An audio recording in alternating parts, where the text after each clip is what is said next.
de l'artiste peintre marocaine Fatima El Wardiri qui se poursuit jusqu'au 10 février à Rabat met en avant l'authenticité marocaine à travers des œuvres hautes en couleurs au style naïf. Pour plus de détails à ce propos, nous avons aujourd'hui avec nous Madame Nejwa Hsoni, la commissaire de l'exposition. Nejwa Hsoni, bonjour et merci d'avoir répondu à l'invitation de la chaîne Inter. Donc parlez-nous un tout petit peu, Madame Hsoni, du parcours de la plasticienne Fatima El Wardiri. Voilà, merci à vous, merci à la SNRT qui chaque fois que nous organisons un événement tient à ce qu'on parle un petit peu des artistes peintres. Alors l'exposition tout d'abord s'intitule Regard naïf, d'accord. Et c'est une exposition qui est organisée au Diwan Gallery et qui concerne l'artiste peintre Fatima El Wardiri. Alors Fatima El Wardiri est née à Salé en 1956. Elle est la fille du célèbre Ahmed El Wardiri, dit le peintre des mille et une nuits.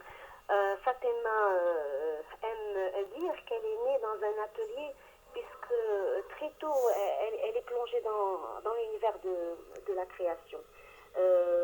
Cet artiste s'est inspiré au départ de son père, mais après le décès de celui-ci en 1974, Fatima a fini par trouver son propre style où le fil conducteur est l'inévitable présence de la femme marocaine dans le milieu rural.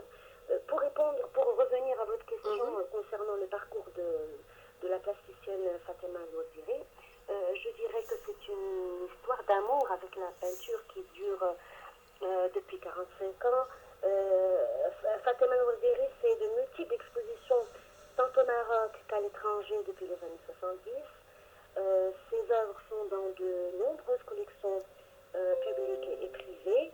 Et pour en citer un, je dirais le musée international d'art naïf de Vic en Ile-de-France. Ce qu'il faut retenir, c'est que Fatima El Wardiri fait partie du noyau des artistes peintres qui ont fait connaître la peinture naïve au Maroc. Parce que quand on dit peinture naïve, automatiquement on répond de prime abord Ben Allal, Chahibia Talal, Fatima Hassan Farrouj, Nadia Mtifoussine. Mais les avertis savent que la peinture marocaine naïve a également vu le jour après l'indépendance à la ville de Salé. Vous paraissez un petit peu étonné, oui, mais Salé a été le berceau de la peinture naïve avec Moulay Ali, Ahmed El Wardiri, Mohamed El Ghazouli, Fatima Hassan Farrouj. Ceux-ci sont malheureusement décédés et ne demeurent vivants de ce noyau d'artistes peintres naïfs comme Mohamed Nasseri qui malheureusement ne peint plus. Mais il nous reste Fatima El Wardiri. Et cette artiste talentueuse et discrète nous revient sur le devant de la scène classique après une absence d'une dizaine d'années avec une magnifique exposition. Madame Hsoni, décrivez-nous un tout petit peu l'art de Fatima El Wardiri. Vous parlez un petit peu de l'art de Fatima, un tout petit peu, ça va être un petit peu difficile, mais je vais quand même essayer en quelques mots. Dans les œuvres de Fatima, ce sont des souvenirs d'enfance qui sont mis en exergue, des scènes de la vie quotidienne et familiale, mais dans le monde rural. Certains de ces toiles sont intitulées le four à pain, à la source d'eau, la pierre meulière, au puits. Et donc ce sont des toiles qui nous font rentrer dans l'intimité d'une famille à travers une atmosphère chaleureuse. Alors, dans les toiles de Fatima, la femme rurale tient une place importante. Elle a peint en train de moudre le grain, de cuire le pain, le cuir, en train de tisser des tapis, bercer un enfant. À travers ces peintures, Fatima est le témoin d'un temps et elle les immortalise. Elle immortalise un certain vécu qui pourra donner des informations dans les années à venir. Et outre la famille qu'elle veut mettre en exergue, Fatima prend un réel plaisir également à peindre la femme en tant que mariée. Alors c'est des toiles magnifiques où on voit une mariée seule ou entourée de ses proches dans la cérémonie du henné, une mariée dans son plus bel apparat où le caftan marocain n'en est que plus embelli par les pinceaux de Fatima. Donc, le travail de Fatima, si on veut pas vraiment parler du travail de Fatima, ce sont des compositions colorées et pleines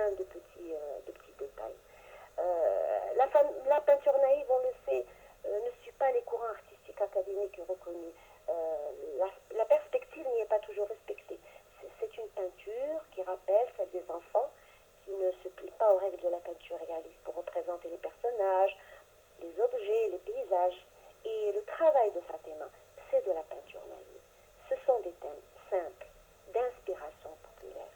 Et Fatima a une grande liberté d'expression et une grande liberté, je dirais, quant au choix de ses couleurs. Et que pouvez-vous nous dire sur l'actuelle exposition de Fatima El-Ouattiri? Alors, comme je l'ai annoncé tout à l'heure, Fatima El-Ouattiri revient sur le devant de la scène plastique avec une magnifique exposition après des années de silence. Mais je voudrais mettre silence entre guillemets parce que Fatima, malgré qu'elle n'ait pas exposé depuis quelques années, elle a continué de peindre, elle a continué de vendre ses toiles, qui, comme je l'ai déjà dit, sont appropriées de nombreux collectionneurs privés et publics. Et son silence, en fait, n'a altéré en rien à son ardeur au travail. Elle est demeurée fidèle à son esthétique naïve. Donc, c'est une exposition où sont regroupés 30 tableaux et où l'on retrouve la touche de nostalgie qui traduit la vie heureuse dans les milieux ruraux. D'accord. Et dernière question, donc qu'aimeriez-vous qu'un visiteur se dise après être sorti de l'exposition de Fatima El-Ouattiri? Oh, ben, je voudrais tout simplement que les visiteurs disent que c'est une exposition picturale d'une grande beauté. Mais je voudrais surtout mettre le point sur un fait que les visiteurs qui viennent pour l'exposition de Fatima, je voudrais qu'ils se rendent compte de la chance qu'ils ont de rencontrer Fatima El-Ouattiri. Parce que c'est une artiste qui fait partie du noyau des artistes peintres naïfs reconnus au Maroc et qu'elle est bien vivante. Et donc, en la rencontrant, elle peut de vive voix leur parler de son travail, de ses émois. Donc, c'est ça ce que je voudrais surtout. Madame Njoua Hessouni, je vous laisse le dernier mot. Un dernier mot, ben, Regard naïf est une exposition qui continue jusqu'au fin février au Diwan Enverri à Rabat. L'entrée est gratuite. Les toiles sont visibles 7 jours sur 7. C'est une vraie invitation à l'évasion dans un décor féerique. Et c'est surtout une exposition qui nous permet de laisser dehors le chaos de la vie. Et ça nous permet d'entrer dans un monde magique qui s'adresse à notre cœur et à notre mémoire. Donc je vous invite tous à travers la CNRT à venir voir cette exposition où les œuvres déploient leur propre narration. Merci beaucoup Madame Hessouni pour toutes ces réponses et à très bientôt sur la chaîne Inter. Merci.